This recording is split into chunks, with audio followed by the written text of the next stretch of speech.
네, 안녕하세요, 여러분. 반갑습니다. 네, 이번 시간에는 숫자 2번 나오시는 분들, 네, 여사제 카드를 또 알려드리려고 합니다. 여사제 카드는요, 보시면 숫자 2번이거든요. 네, 지난 시간에 숫자 1번을 잠시 복습을 해보자면, 숫자 1번은 어떤 숫자였죠? 고집스럽고, 외길을 걷는, 네, 그런 숫자라고 이렇게 보시면 된다고 그랬었죠. 네, 그런데 이번에는 그렇게 외길을 걷고 고집스러운 그런 게 아니라요. 숫자 1이 분열됐습니다. 그래서 숫자 2가 된 거고요. 그래서 분열이 되면은 어떤 일이 발생하느냐? 양극이 생겨요. 그래서 N극과 S극처럼 분리가 돼서 극단성을 지니게 됩니다. 그래서 그 극단성 때문에 이 어사제는 감정의 기복이 심하고요. 뭐 하나 제대로 결정하기가 어렵다라는 그런 단점이 있어요. 투원즈 먼저 보시면 투원즈는 말 그대로 원대한 계획입니다.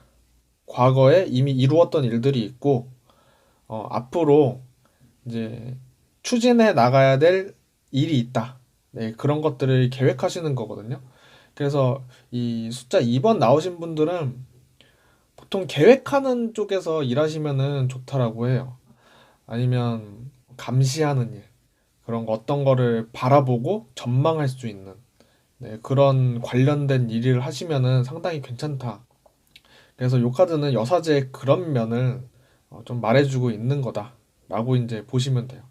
그 이분들 관계는 어떨까요? 이분들 관계가 이 카드가 좀 오해가 많은 게 이 카드만 나오면 무조건 연애래요. 무조건 잘 될 수 있대.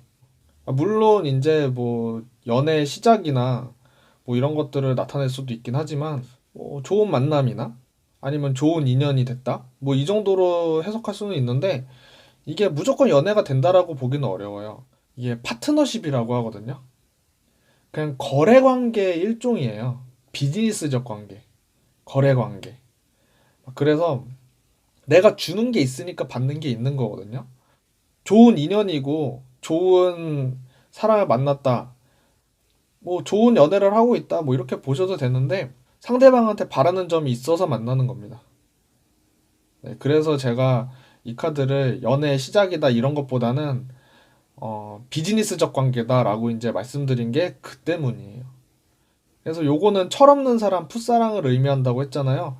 그래서 상대방을 괴롭힌다라는 거예요. 내가 상대방한테 많이 바라기 때문에 상대방한테 요구하는 것도 있고, 상대방이 나한테 요구하는 게 있을 수도 있고, 네, 서로가 좀 그런 게 있기 때문에, 네, 이거는 좀 그런 철없는 연애다라고 이제 보기도 한다는 겁니다. 네, 그래서 이 여사제가 그런 특징을 가지고 있어요. 내 마음이 갈팡질팡하고 내가 이쪽 편에 서면 저쪽 편을 의심하고 내가 저쪽 편에 서면 이쪽 편을 의심하고 네. 그러면은 또 만약에 이분이 연애 관계일 때는 어떻게 될까? 이것도 연애 관계라고 할 수 있거든요. 그러니까 만나면은 미친 듯이 싸워요. 상대방이 왜 나한테 못 해줄까? 다른 커플들이랑 또 비교하는 거예요. 네. 그래서 이렇게 만날 때는 싸우지만 또 떨어져 있으면은 또 미친 듯이 또 보고 싶고 네, 그런 게 반복된다라는 거예요. 그래서 둘이 추는 춤이다. 예, 내가 떨어져 있으면은 붙고 싶고 붙어 있으면 떨어지고 싶다. 네, 그런 것과 마찬가지입니다. 네, 그래서 참 복잡한 카드예요. 어떻게 생각하면 이 카드, 네, 이 카드를 선택의 기로에 놓여 있을 때 주로 나온다라고 설명을 해드렸는데 뭐 그 뜻 이외에도 이 성격적으로 봤을 때 항상 균형을 유지하는 성격이 있어요. 이거는 양쪽의 균형을 맞춘다라는 의미가 있거든요. 밸런스의 느낌이 있어요. 상대방과 나와의 그런 거리를 잘 유지하려고 하거든요. 그래서 상대방이 무언가를 줬으면은 나도 반드시 줘야 되고 상대방이 나한테 그 포감을 보인다면 나는 반대로 밀쳐낼 수도 있는 거예요. 그 밸런스를 맞추기 위해.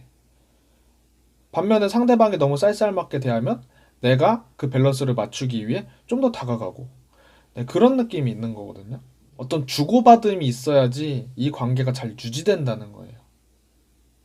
네, 어떠한 목적이 있어야 되는 거예요. 관계. 그래서 이런 이 여사제분들이랑 친해지려면 어떻게 해야 될까요? 뭔가를 자주 주고받아야겠죠. 어떤 뭐 크리스마스나 뭐 새해나 아니면 명절 때나 뭔가를 이제 계속해서 주고받아야 되고 어떤 선물을 주고받고 아니면 같이 뭔가를 어, 해나가는 그런 일이 있으면 더 좋고요. 마지막으로 이제 투 펜타클을 보면은요. 이거는 금전적인 거거든요. 이분들 금전은 어떻게 유지가 될까요? 이거는 왔다 갔다 잘 벌릴 때가 있고 나갈 때가 있고 내가 아무리 많이 벌어봤자 그만큼 또 쓰게 돼 있는 거예요. 금전적으로 많이 들어와도 내가 그만큼 많이 쓰고 뭐 저축하는 게 없고 막 그런 거예요. 그래서 이런 분들은 어쩔 수 없이 벌어들이는 거를 더 많이 벌어도 나가는 씀씀이가 그만큼 커지기 때문에 나가는 돈을 어느 정도 조금 남겨놓으셔야 되는 거예요. 네, 그 방법밖에는 없는 겁니다. 그래서 이 카드는 저글링 하는 남자. 네, 자유자재로 돈을 굴리는 남자죠. 그래서 돈의 순환이 계속해서 일어난다는 거예요. 그래서 이런 여사제의 특성을 오늘은 이렇게 알아봤는데요. 이거 외에도 굉장히 할 얘기가 많은데, 상담사의 기질도 있어요. 이분은 항상 이런 투소드 같은 밸런스적인 기질이 있기 때문에 누군가에게 호의를 베풀면은 반드시 대가를 받으세요. 네. 어떤 상담을 해주시든지 아니면 뭐 어떤 걸 도와주시든지 항상 자신의 대가를 받으셔야 됩니다. 네, 그냥 무조건적인 호의는 이분들한테 독이 될 수 있어요. 정말로 절박한 상황에서 내가 도와줬다라고 이제 말씀드릴 수도 있겠는데 굳이 본인이 아니더라도 다른 분이 도와줄 수도 있어요. 네, 그거는 그 사람이 알아서 하시는 건데 본인이 굳이 가서 도와줬을 수도 있다라는 거죠. 내가 선심 쓴다. 뭐 이런 마음을 버리시고 그 사람이 최소한의 나한테 고마움을 표시하거나 아니면 응당 대가를 나에게 지불을 했을 경우 이제 도와주시는 게 옳다라고 봅니다. 네, 이런 측면 때문에 속이 많이 쓰리실 수 있어요. 이게. 그래서 이 여사제 카드 네, 좀 약간 색다르게 오늘은 이해를 해봤는데 이런 특성도 있구나라고 생각을 해주시고요. 나중에 이렇게 낮장으로 다시 강의할 날이 있습니다. 네, 그때 다시 좀 더 자세하고 깊게 들어가 보는 걸로 하고요. 네, 오늘은 여사제 카드 여기까지 강의하는 걸로 하겠습니다. 네, 들어주셔서 정말 감사합니다.